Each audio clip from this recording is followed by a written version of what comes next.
Hello world! Welcome to the Dino Mega Integration Guide. In this lesson, I'll walk you through setting up item and currency rewards in version 2 of my quest system, using items from version 4 of my inventory system.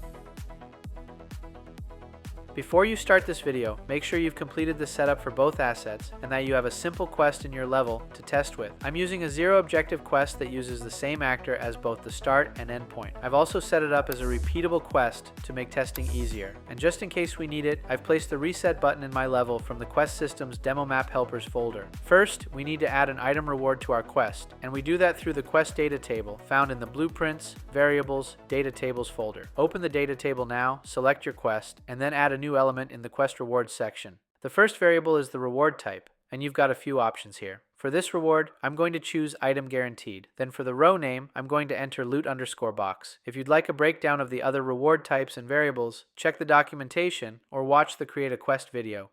Go ahead and press play, then open the quest window for your quest. Even though we added an item reward, you'll notice nothing shows up in the window yet, and that's because the quest system doesn't know anything about items. We need to create the bridge that connects the two systems together, and we do that using a blueprint interface. We need to add this interface to our player controller, so go ahead and open that up now.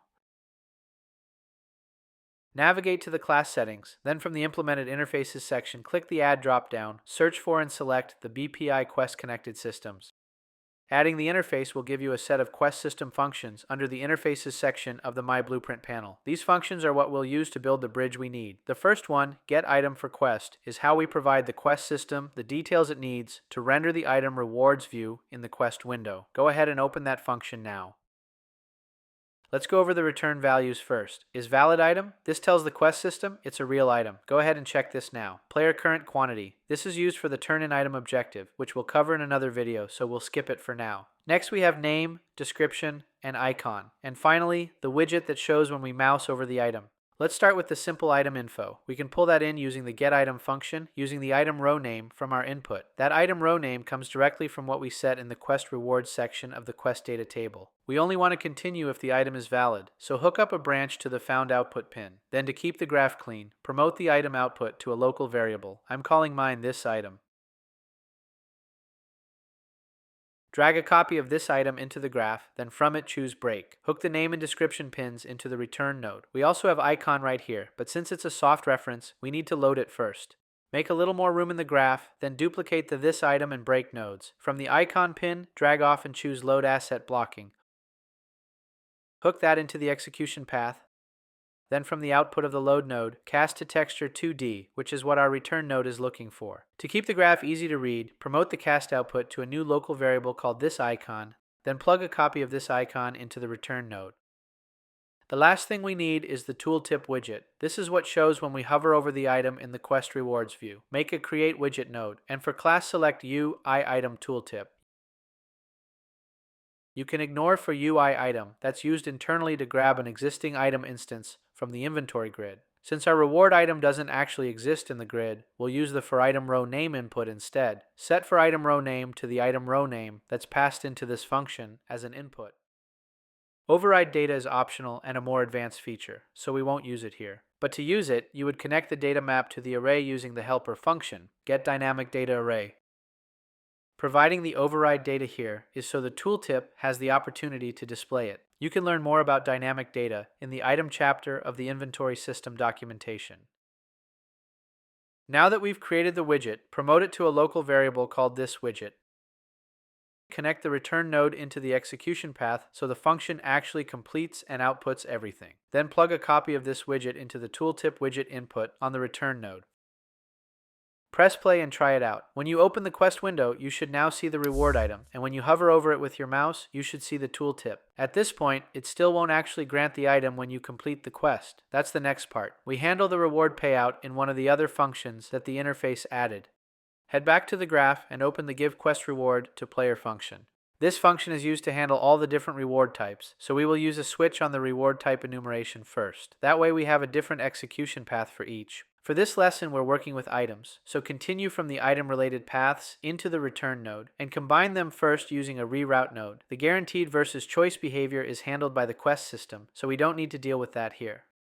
Now we just need to grant the item to the player. First, bring in your reference to the inventory system component. From that, call getStorageComponent and set storage type to inventory. From the output, call addItem and hook it into the execution path. Also, make sure you check the handled boolean on the return node. This lets the quest system know it was handled properly. For item row name and quantity, plug in the values provided as inputs to this function. Merge item data is the same override data we talked about earlier when building the tooltip in getItemForQuest. If you're using overrides, you'd pass them in here the same way. For toSlot, you can leave it at -1. That tells the system to automatically choose the best slot to place the item in. Go ahead and try it out. When you complete your quest, you should be given your item reward.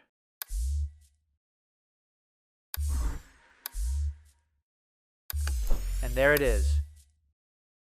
Next, I'm going to show you how to reward currency using the currency system that comes with my inventory system. There are two ways to handle this, and I'll show you both so you can pick what you prefer. The first method is to treat currency like an item. Head back to the quest data table and add a new reward to your quest. Set the type to item guaranteed, row name to coin_gold, and quantity to 100. The inventory system will recognize it as currency when we add it, and because it's being added to the player, it will automatically convert it into the currency format. We don't even need to change anything in our functions for this approach to work. Go ahead and test it. When you complete the quest, you should see the gold coin reward added into your currency pouch.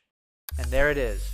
The other method is to use the quest system support for numeric rewards, which we use for things like XP, reputation, and even our currency. To see how this method works, change the reward type to currency. If you test right now, you won't see anything yet, because the quest system doesn't know how to get information for your numeric type. To provide it with that info, we use the getNumericForQuest function. Head back to your player controller graph and open the getNumericForQuest function. At the start of this function, drag off the reward type enum and add a switch. That lets us return different outputs depending on which system the reward is coming from. For this lesson, we'll use the currency path. Since all we need to return is the display name of the numeric, we can use the getItem function to retrieve it. Using the numeric row name variable, call getItem and hook it up to our switch's currency path. Break the item output. Then plug name into the return node and connect the found boolean into isValid. Make sure you also connect the execution path. Go ahead and test it out. You should now see your numeric reward inside the quest window. To actually grant the numeric reward, we use our giveQuestRewardToPlayer function. For currency using my inventory system, it's very simple. All you need to do is route the currency path into the same logic we used for the items. The inventory system will recognize it as currency and will handle the conversion for us automatically. Go ahead and try it out.